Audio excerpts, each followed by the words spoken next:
Concrete jungle లాంటి హైదరాబాద్ మహానగరంలో పిల్లలు ఆడుకునే కాస్త సేద తీరడానికి ఉద్యానవనాలు బాగా ఉపయోగపడతాయి. కానీ ఇప్పుడు ఉన్న పిల్లలు ఎలక్ట్రానిక్ గ్యాడ్జెట్స్ కు అతుకుపోతూ లేనిపోని అనారోగ్య సమస్యల బారిన పడుతున్నారు. పచ్చదనం, నీళ్ల ప్రవాహం, పక్షుల కిలకల మధ్య కొంతసేపు గడిపి పిల్లలు ఆరోగ్యంగా ఉంటారని అనేక పరిశోధనల్లో స్పష్టమైంది. అందుకే నగరంలో పిల్లల కోసం స్పెషల్ థీమ్తో మేధో జ్ఞానాన్ని పెంపొందించేందుకు పార్కులను సిద్ధం చేశారు. జూబ్లీహిల్స్ రోడ్ నంబర్ 10లో ఏర్పాటు చేసిన పార్కు పిల్లల్ని ఎంతగానో ఆకట్టుకుంది.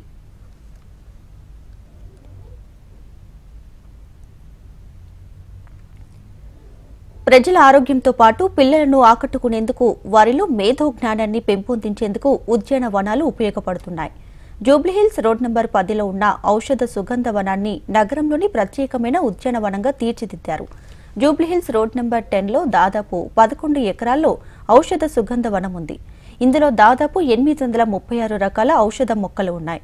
వీటిలో అత్యధికంగా వాము, ఇన్సులిన్, అలోవెరా, రెడ్ జింజర్, తెల్లమద్ది, చీమచింత, ఉత్తర పొగడ, పారిజాతం, మర్రిరావి, మేడి, కదంబ, పుత్రం, జీవ, వేప, సీతాఫల్, మారేడు, కానుగ చింత, ఎర్రచందనం, గంధం ఇలా అనేకమైన ఔషధ మొక్కలున్నాయి.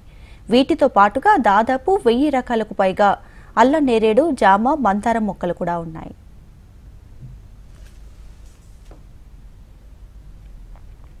స్థానిక ప్రజలకు ఈ ఉద్యానం ఆరోగ్యప్రదాయంగా ఉంది. ఉద్యానంలో నడక కోసం ప్రత్యేక దారులు కూడా ఏర్పాటు చేశారు. ఉద్యానంలో పచ్చదనంతో పాటు చిన్నారుల కోసం ప్రత్యేక గేమ్స్ ఏర్పాటు చేశారు. మెదడుకు పదును పెట్టేలా ఇక్కడ పలు ఆటలను కూడా తీర్చిదిద్దారు. ఉద్యానంలో Ludo, hand and fit, numbers jumping, చదరంగం, స్నేక్ హ్యాండ్ ల్యాడర్ తదితర ఆటలు కూడా ఏర్పాటు చేశారు. ఇవి చిన్నారులను ఎంతోగానో ఆకర్షిస్తున్నాయి. జీహెచ్ఎంసీ ఇంజనీరింగ్ విభాగం ఆధ్వర్యంలో మారుతున్న కాలానికి అనుగుణంగా ఇక్కడ యోగా ప్రాంతాన్ని తీర్చిదిద్దారు. ఉదయం 6 నుంచి 10 గంటల వరకు, సాయంత్రం 4 నుంచి 6 గంటల 30 నిమిషాల వరకు ఉద్యానంలోకి అనుమతిస్తారు.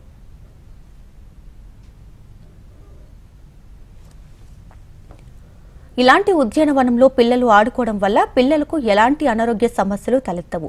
పిల్లల్లో డిప్రెషన్, ఉబకాయం వంటి సమస్యలు పెరగడానికి కారణం వీడియో గేమ్లు ఆడటం, టీవీలకు అతుక్కుపోవడం కూడా. రోజు కొంతసేపు ఆరు బయట ఆడుకోవడం, కొంత సమయం ప్రకృతిలో గడపడం, దాన్ని ఆస్వాదించడం ఎంతో ముఖ్యం. ఆరు బయట ఆటల్లో బయట పచ్చదనంలో గడిపే పిల్లల్లో మానసిక పరిపక్వత ఎక్కువగా ఉంటుంది. అందుకే అధికారులు కూడా పిల్లలకు నచ్చే విధంగానే ఉద్యానవనాలను అందంగా సరికొత్త ఆలోచనలతో తీర్చిదిద్దుతున్నారు. ప్రజల ఆరోగ్యంతో పాటు పిల్లలను ఆకట్టుకునేందుకు వారిలో మేధో జ్ఞానాన్ని పెంపొందించే విధంగా పార్కులు ఉపయోగపడుతున్నాయి. అయితే ఇప్పటి వరకు ఆ పార్కులలో ఔషధ మొక్కలు, పిల్లలకు ఆడుకునేందుకు అవసరమయ్యే ఉయ్యాలలు, జారుడు బల్లలే చూస్తుంటాం. కానీ రోడ్ నెంబర్ 10 జూబ్లీహిల్స్లో మాత్రం ప్లే అండ్ లెర్న్ పార్కులో పిల్లల జ్ఞానాన్ని పెంచే విధంగా ludo games, chess, number jumping వంటి గేమ్స్ను ఏర్పాటు చేశారు. దీంతో పిల్లలు ఎంతో హుషారుగా పార్క్కి రావడం జరుగుతుంది. కెమెరామెన్ గోవర్ధన్తో అలేఖ్య, హెచ్ఎం టీవీ, హైదరాబాద్.